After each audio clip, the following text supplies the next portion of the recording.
Canadian Moments. An examination of the people and places that make up this country we call Canada. We go now to a bus stop in downtown Ottawa for this unique Canadian moment.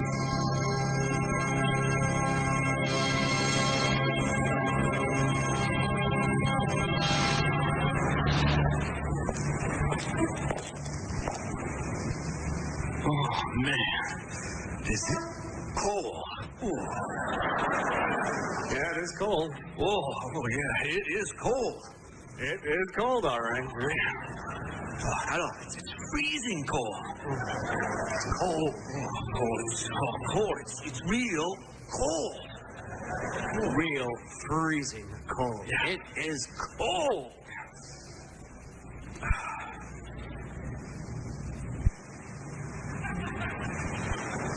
They said it was going to be cold. They were right. They were right. It is cold. It is cold. Oh, that's what they said. Cold, man. It's cold. Oh, no doubt about it. It is cold. You can say that again. It's cold. Oh, it's cold today. Oh. Wow. Hello? Hi. Cold enough for you? Oh, it's cold. For sure. It is cold. Oh, it is cold. It's cold, all right. Cold. Oh, it's cold. It really is cold. Man, if I've never been so cold. You know, if I were looking for a word to describe what it is, that word would be cold. You are right. Cold. Oh, is it cold? Cold. Cold. Cold. Cold. Did you say cold? Oh, cold. Is it ever? Oh, you said it. Oh, it's cold. Ooh. Yeah, bus is late again, eh?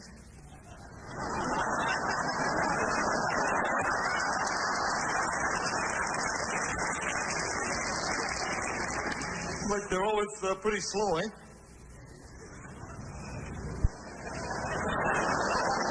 But it's so cold.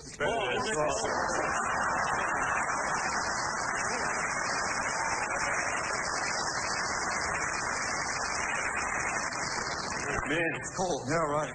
Yeah, it is cold. It is cold. It is cold. It is cold. Yeah, well, it's cold one day. Really cold. Oh. Here's our bus. Oh, finally. Well, it's been nice talking with you. This has been another unique Canadian moment.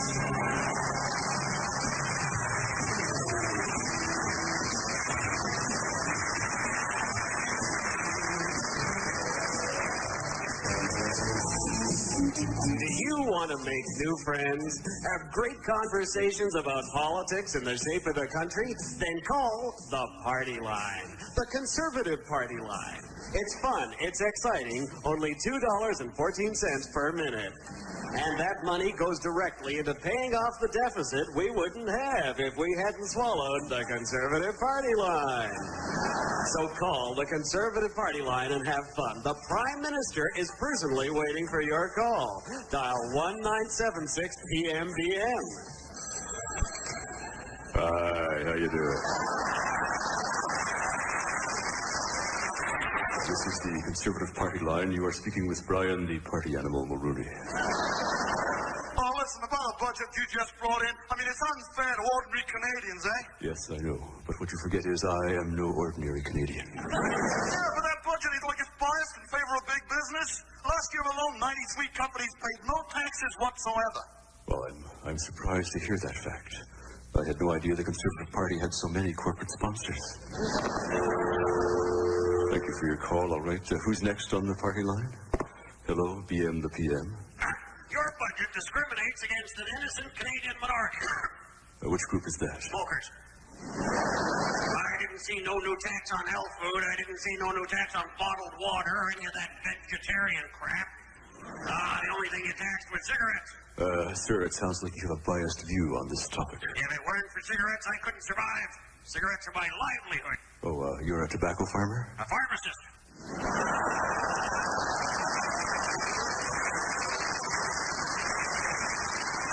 I sell cigarettes at my discount drugstore. Yes, well, sir, you must remember smoking is bad for you. That's why we've put such a huge tax increase on tobacco. We hope Canadians will stop smoking, live longer, be healthier, and the money they save by not buying cigarettes can be put to better use. Oh, yeah? Like what? Well, they can do what Canadians have traditionally done. With their extra money, they can support the government by buying liquor. Next, hello, anyone there? Hello, it's me, the Prime Minister.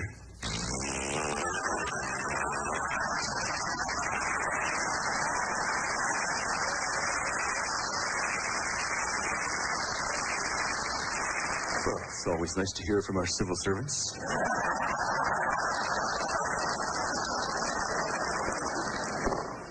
Hi, Conservative Party line. Hello? I was washing down my killer whale, and I felt I simply had to call you to let you know how glad I am that the war is over. Oh, well, I'm glad that you're glad. It was a proud moment for me when George and I liberated Kuwait. But I thought another way to win the war was Plan B. Plan B? Yes, you get everyone in Canada and the United States to stop watching the television coverage of the war. Well, what good would that do? When the ratings dropped too low, CNN would have canceled it.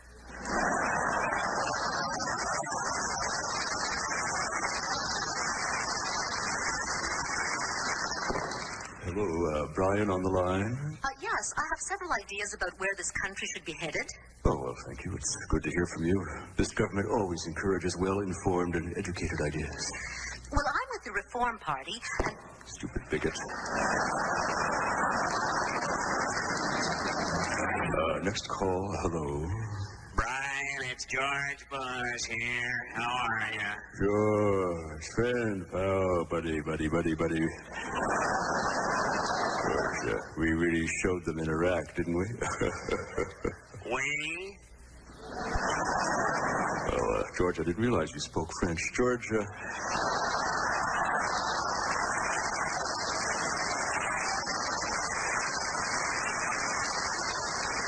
want you to know that Canada couldn't have done it, George, without your help. You know, Brian, one thing I will say about the war, it certainly made my popularity soar. Yes, and my popularity, well, it couldn't have got much sorer. Well, Brian, now that the conflict is over, I admit I'm feeling a little down. There are no new worlds to conquer. I'm not sure what to do in the future. Well, it's one problem I don't have, George. I'll go back to what I was doing before we liberated Kuwait from the Iraqis. What's that, Brian? Liberating Canadians from their money.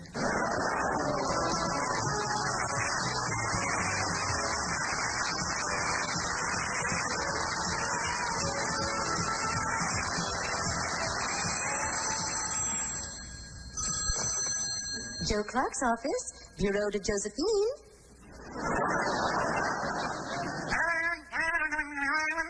Is this a message in code, sir? All right, I'll pass it on to him. The Woody Woodpecker egg spoons have arrived.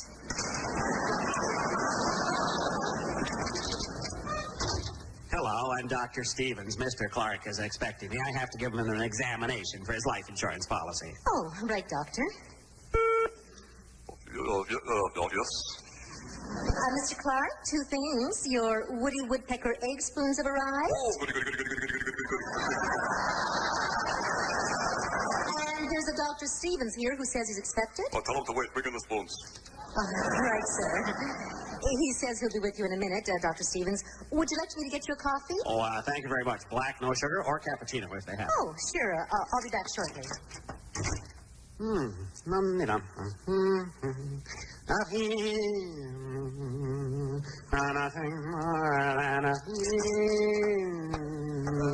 me, is this Joe Clark's office? Yes, it is, and his secretary's just gone out for a coffee or a cappuccino. Oh, good. Are you a diplomat? No, I'm here for something quite personal. Oh, me too. Allow me to introduce myself. I'm Jason Twistline of Twidget, Flutie, and Zimble, Gentlemen's Tailors. Perhaps I can be of service to you? Thank you. No, I always get my suits at the same place. Yes, I can see you do. Supermarkets are so handy, aren't they? Joe had heard of our reputation, you see, and asked if one of us would just pop around. I see him in a two-button pinstripe, draped, but with just a hint of the waist that he doesn't have. Didn't you? Well, I try not to think about Mr. Clark's sartorial. What's that? Someone trying to steal your pacemaker? No, I dabble in real estate and I have to call my office. I'll just use the payphone down the hall. Excuse me, just a moment. Feelings, nothing more than feelings. Hello? Oh, yes, sir, you can come in now. Oh, right, sir, right, come in. Do come in to take a seat. Hello, sir. I'm from... Yes, I know. I've been expecting you. Oh, I see. Now, do you want me to take my clothes off?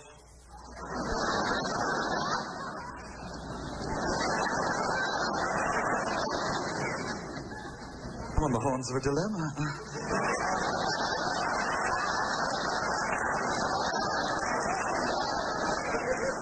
Well, it's very good of you, sir, but never when I'm working. Really? Well, I thought that was the first thing that you kind of people requested. Well, normally, yes, but I never mix business with business. Yes, well, now, will you want blood? No, a check will be fine, sir. Now, before we get down to the nitty-gritty, if you pardon the expression, I'd like some information first, sir. Of course. Tell me, are both your legs the same length? Well, I've never really thought about it. Let me put it like this. When I stand perfectly upright, both my feet are on the ground.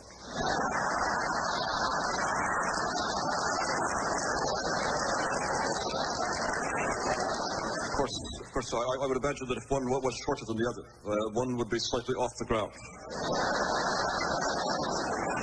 Or, of course, that one could be on the ground and the other one could be slightly in it.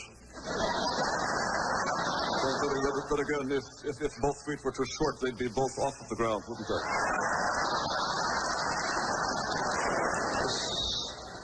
However, in the event, of course, yes, all right. the way around. Yes, all right, sir. Now, Is this with or without shoes? Now, sir, about your arms. Well, I don't know. I've never even tried to stand on my arms. No, that's not what I... Oh, never mind, sir. I'll find out when I come to measure your leg. You're going to measure my legs? Well, at least your inside leg, sir, yes. Well, I don't have an inside leg.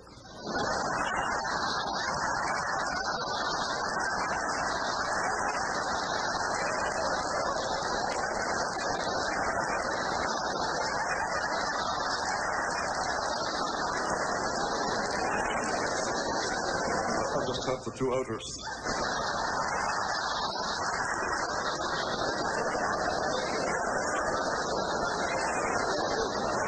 Now, look, Mr. Clark, do you not want to look good? Well, why? I don't know if I look good right now. I must admit I've been having a little trouble with what Maureen calls my tummy tum-tum.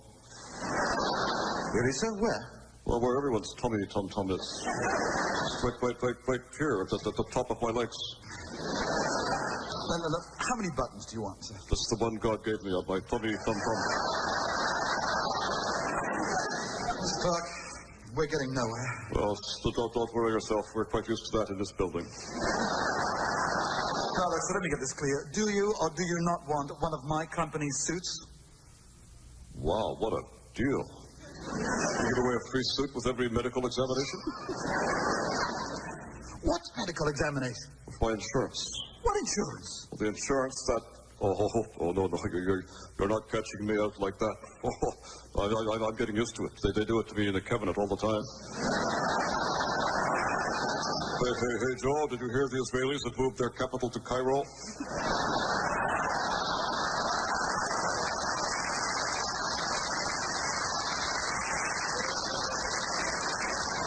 "14 phone calls and 8 apologies later, I find out they're pulling my leg.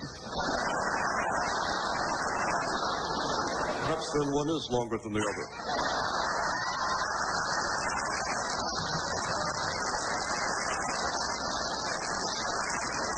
But anyway, you just mind. You're not catching me. Now, do you want to take my temperature? No, I don't, sir. Your office, firm, my company, and ask someone to come around and make you a suit. And if it was a suit, why did they send around a doctor? Sir, I'm not a doctor. I'm a tailor. And you're practicing medicine?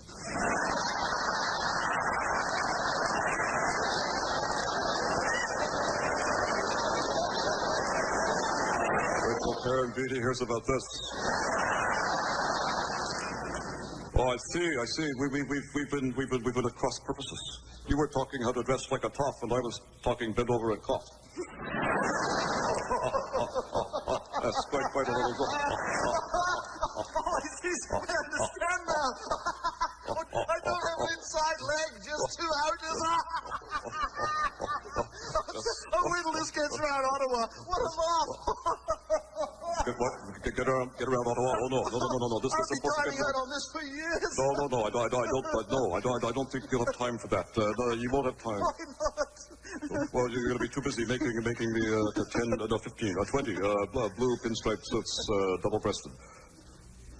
20 suits? 25? 30. Oh, yes, I will be too busy to mention a word of this. Yeah. Yes. But wait a minute, those suits cost $2,000 each. Oh. Well, charge it to the same account that Brian bills his suits to. Oh, all right, sir. What shall I indicate Mr. Maroney's account will be charged for? That's Chesterfield coverings, new drapes, fireplace design, and a one-way ticket to Italy for the interior designer. Right.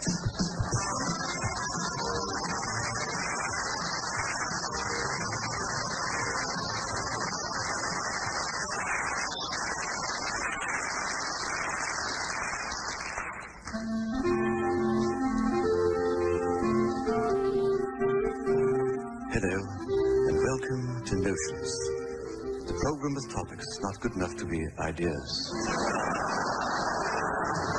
I'm your host, Bendigo Winkler, and this time I'm wearing silk underpants, a birth control device, and at least one fake appendage. On this edition of Notions, we examine the phenomenon of modern popular music, its origins, its future, where did it come from, and how can we get rid of it? Joining me now is the most well-known purveyor of the music style called rap, MC Hammer. Okay, it's a real pleasure to be on your show, Bendigo. Now, Mr. Hammer, you don't strike me as your typical rap singer. Oh, thank you very much. You are the American rap singer MC Hammer. Oh, no, I'm the Scottish rap singer, Mick Hammer. It's spelled MC, but it's pronounced Mick. I see. M small C Hammer. I see. All along I thought you were the Grammy and Juno Award winner MC Hammer. Oh, I've never heard of him. It sounds like a wee poofter to me with a name like that. No, that kind. Nevertheless, we are on the air live. Would you be so kind, if possible, as to sing a rap number for us? Oh, I thought you'd never ask. Now, this is my latest chart-topping rap song. Are you ready?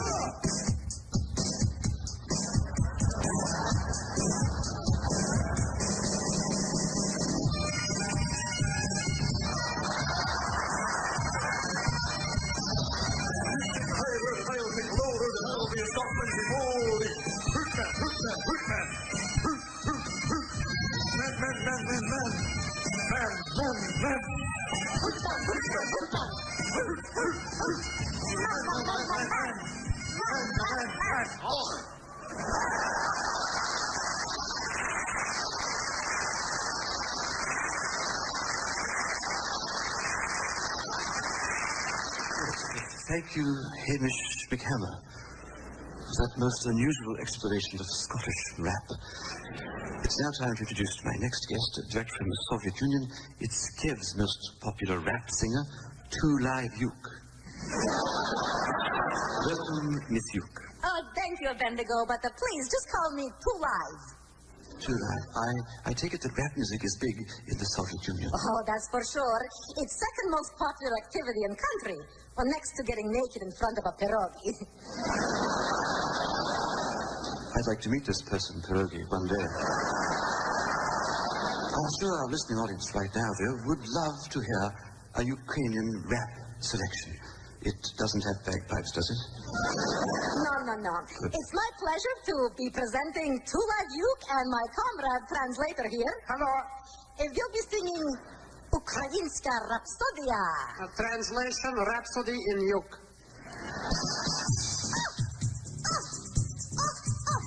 Моя назва Тула, живу на Україні. Хотіла б жити Монстен, то було б на цикуку.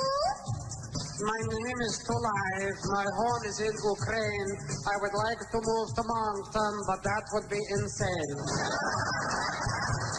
Я горяча, я снова, я chiropractor. И интернете дудский, принеси трактор. I'm hot, I'm smooth, I'm like a chiropractor. Let's party down, dude, you bring the tractor. Прийди за мною в хаті, ми можемо...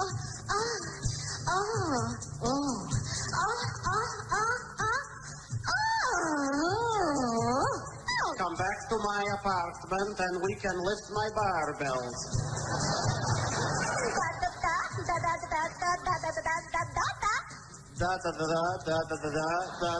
That's all, folks.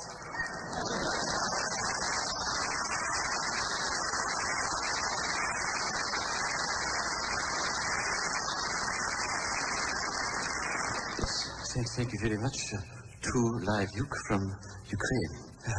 Joining me now is another very popular rap artist, the internationally renowned Vanilla Fudge. Welcome, Mr. Fudge. Yo, Bendigo, hey, fine power trip. What it is, catch a drift, because I'm so swift. Yo. Gosh, I wish I'd said that. Yo, what it is, I'm so... What it is, yo. Mr. Fudge, could you grace us with one of your famous, streetwise, hip rap numbers? Okay, get ready, Jack, cause Vanilla Fudge gonna give it up. I've added a couple of hot bitches, and we got a whole new sound. We call ourselves Sharon and Lois and Vanilla Fudge. Yo, let's give it up, sisters.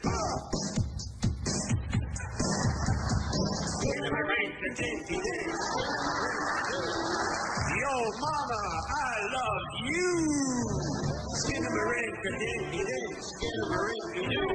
Yo, babe, the Fudge Man's gonna make you a woman. I love you in the car. I love you in your hot tub and underneath the bar. Skinnamarink-a-dink-a-dink, mama, the Fudge Man gonna get next to you. Hey, mama, get ready for some vanilla extract, know what I mean?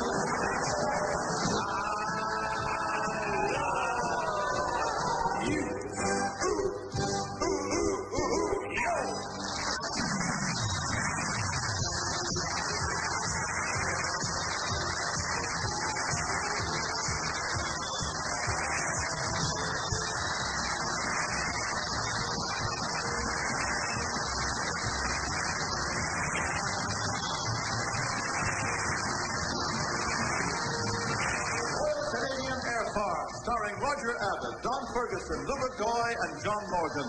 Written by Roger Abbott, Don Ferguson, Gore Holcomb, John Morgan, and Rick Olson. Sound effects by Jean Sarazin. Technical production by Brian Hill and Ray Folsom. Production assistance by Denise Brisson. Air Farce is produced by Tom Shipton before a live audience. This week at the National Arts Centre in Ottawa, Ontario. Here are this week's Air Farce frequent flyer winners of the cassette or CD To Air is Human, To Farce Divine.